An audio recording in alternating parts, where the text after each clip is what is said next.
काय हो, कसलं एवढं टेन्शन आलंय तुम्हाला? अगं आज आमच्या ऑफिसची बिल्डिंग कोसळली. त्याच्यामध्ये अर्धे जखमी झाले आणि अर्धे मृत्यू झाले.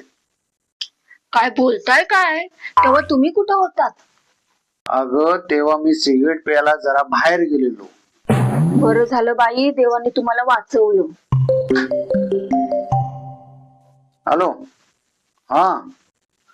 अरे अच्छा अच्छा अच्छा, त्यासाठी का? बरं झालं, सरकार काहीतरी करते. अरे केलंच पाहिजे सरकारने. हा हा हा हा. बरं बरं बरं, ओके ओके, करू दे करू दे, ओके बाय. काय हो, काय झालं? अगं जे मृत्यू झालेत ना, त्यांच्या परिवारासाठी सरकारने 1 करोड रुपये मंजूर केले. काय माहिती तुम्ही सिगरेट